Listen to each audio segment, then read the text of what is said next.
Oh, good morning, lovely people. So good to see you again and to be back with you and with your pastor, who is, yay.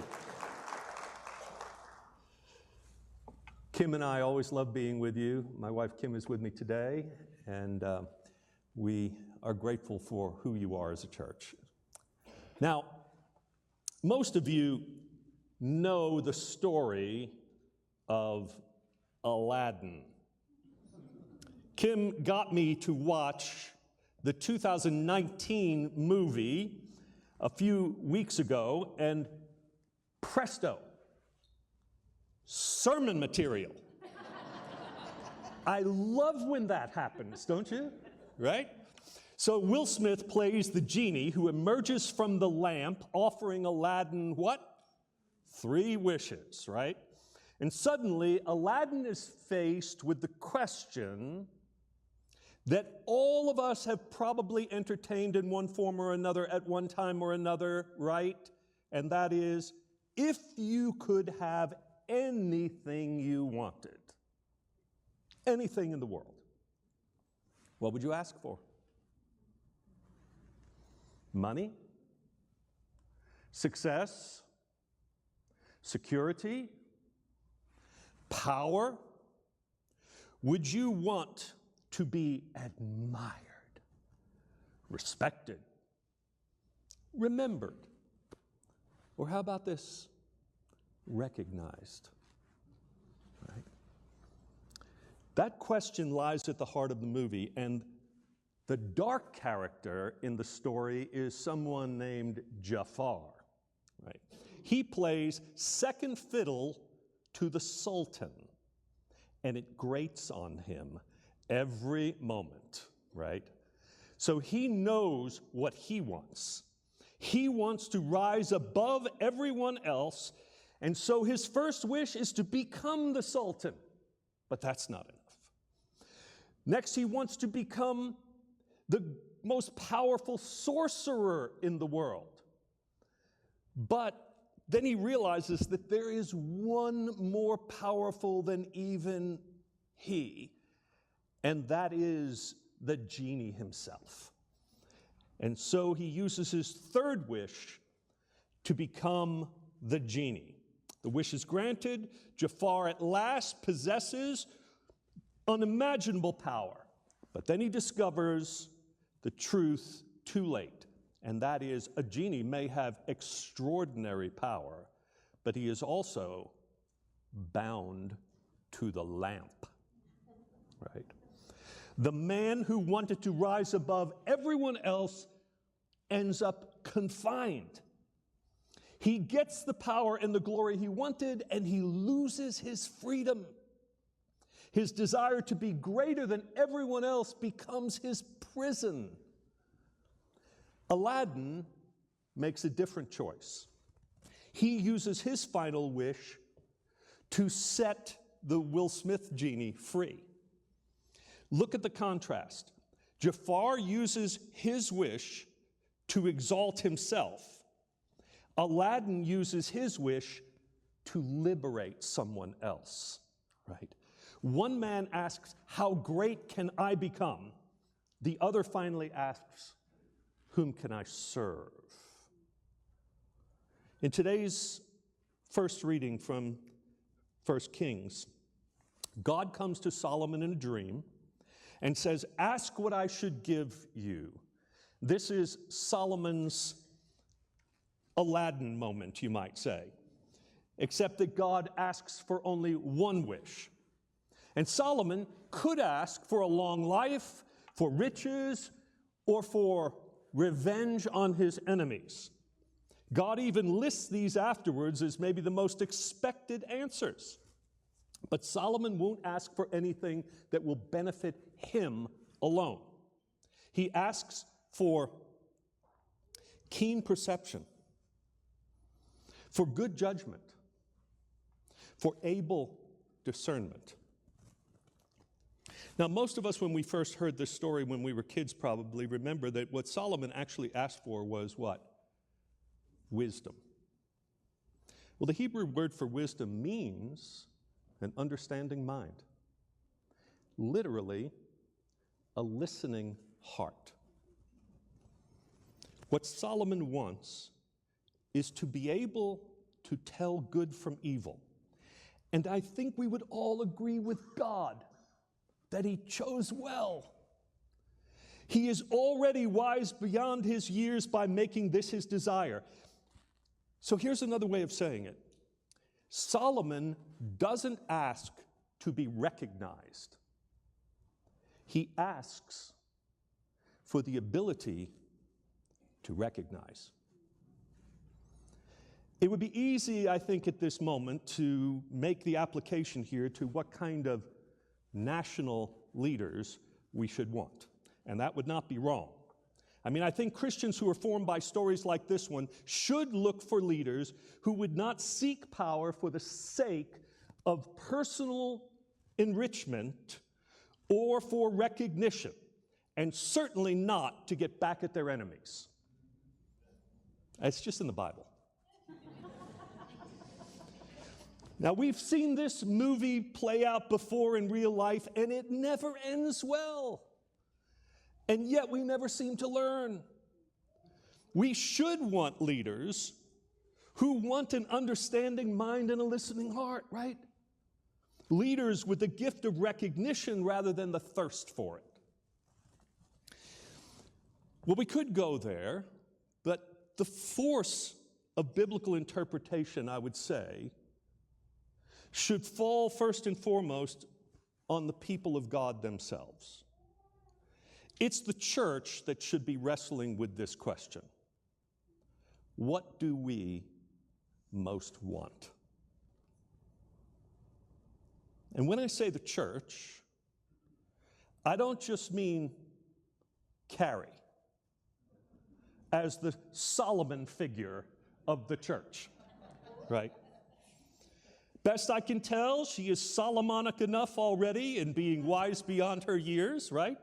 And possessing an understanding mind and a listening heart. Having been with you through some, yes, unsteady seasons in recent years, I celebrate with you now that you have that kind of pastor, right? But Baptists especially are supposed to bear the weight of discipleship equally in the church. I know you've been studying how better to claim the every member a minister motto, right? As a way of exercising the priesthood of all believers, which means that you can't ask Pastor Carrie to do what you are not yourself willing to do. Or better, to want what you will not want. We have to, as the church, help one another to discipline our desires. The question of our time for the church might just be this: do we want the right thing? Do we want understanding minds and listening hearts, or do we want power and glory? Do we want to be noticed or to notice? Do we want to be recognized or to recognize? This may be the crucial matter. Too many Christians today, it seems, need validation from the world that we are right. We think that if we can gain control of government and get our way in the state houses and in the courthouses, we will have won. Everyone will finally see our greatness. But this is the tricky part, isn't it? What will we have won? When you start out like Jafar, seeking glory for yourself, even if you think that what you're really doing is seeking the glory of God, you end up a prisoner to your own power. The church that seeks to serve itself always ends up turning on itself and becoming a slave to its own success. Whatever we gain, it will never be enough. We will never be satisfied. But what if our satisfaction isn't found in success or notoriety? What if it is found in acquiring the wisdom to know what to want, to see what is good, and to recognize how God is at work in the world? This is where Jesus comes in with his many short parables from which we read in Matthew's gospel. The kingdom of heaven is like. That is, the way God is present and working in the world is like this. Like a mustard seed so small it seems insignificant, yet it brings forth a mustard tree that provides a home for birds to nest in. Like a woman who folds in yeast with the flour and watches as it leavens the whole loaf. God, in other words, is powerfully present in ways we often overlook and don't expect. Jesus is saying that we need eyes to look onto the inside of things. Eyes to see the seed that gives rise to the tree. Eyes to see the yeast that gives leaven to the loaf. And then he turns to value.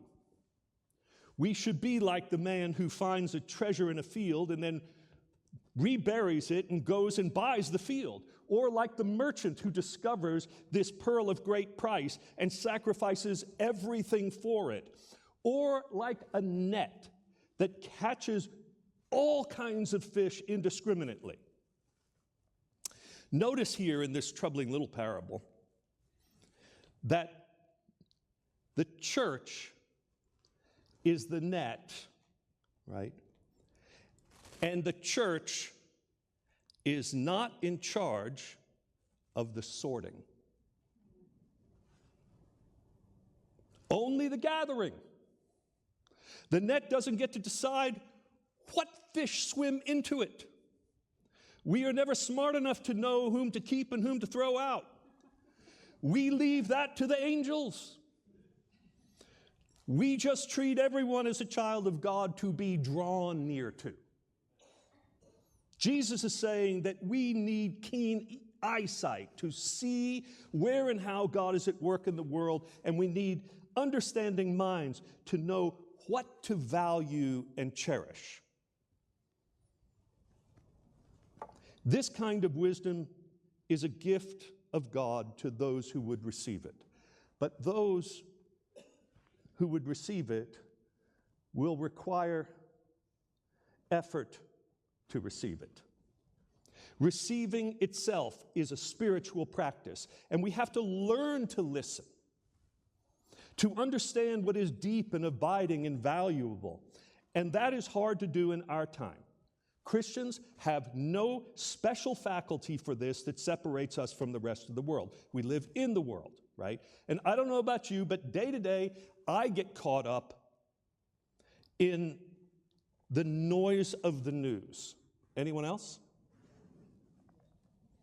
And I have a hard time hearing the presence of a quiet God who is working in hidden ways, holding the world together while we are busy tearing it apart. I am too prone to doom scrolling on X or hearting on Instagram or liking on Facebook, where I can celebrate my virtual friends and demonize my distant enemies and feel great about it. And all that results in that practice is a loss of depth perception about what is important. So how do we learn to do this? I've been reading a novel by Thomas Schlesser titled Mona's Eyes. Mona is a young girl in Paris who has a brief spell of blindness. She recovers her sight, but the prognosis is not good. and she is told that she has to prepare to learn to live without her sight. And so her parents arrange for a weekly doctor visit, and her grandfather volunteers to take her. But instead of going to the doctor, he has a different idea. He takes her to a museum. Every Wednesday, they go to the Louvre or to the Musée d'Orsay, and they look at one painting or sculpture. The grandfather wants to teach Mona how to see while she still can. He wants to teach her what to value, and he shows her how to look and what to look for, so that even when her physical eyes fail her, she will have developed the kind of spiritual perception to live a fully human life. What's our reason for being, church? What do we have to offer the world? I think it's that we become like the master of the house who goes to the treasury and pulls out what is old and new. That is, we don't build a treasury or accumulate wealth ourselves. We know that God has given us everything already around us. It's up to us to see what is old and useful still, what is enduring and valuable to hold on to, and then cherish it and honor it. And that, if you will, is a conservative virtue. But it's also true that we then find what is new and fresh, to be open to what God is bringing to pass among us and embrace that too. This is the progressive impulse that understands that there is always more to learn, and that the new is not the enemy of the old, but the gift that change can bring. What if in our Sunday school classes and book clubs and dinner conversations we started pushing each other to grow this way, right? How would that be a gift to the world? It might mean that we would become less anxious in the midst of conflicts at home or in the church or in our country, because we would be looking for what God is trying to birth through this painful labor. It might start with us seeing that our duty is not primarily to solve the immigration problem, as much as to welcome the strangers in our midst as human beings deserving dignity and care. We might stop trying to impose our faith on school children against the will of their parents, and instead become respectful of other religions and curious about what God might be doing as being present and at work in and through them too. Oh, the things that might be possible if only we cultivated the gift of recognition. We live in an age of influencers who make a living out of saying, "Look at me." We live in a country that celebrates what is big and grand and often gaudy. And the church that lives in that culture can often be seduced by it. Ralph Waldo Emerson said, "A great man is always willing to be little." A great church, too. But are we willing? And so I would ask you, what is your final wish?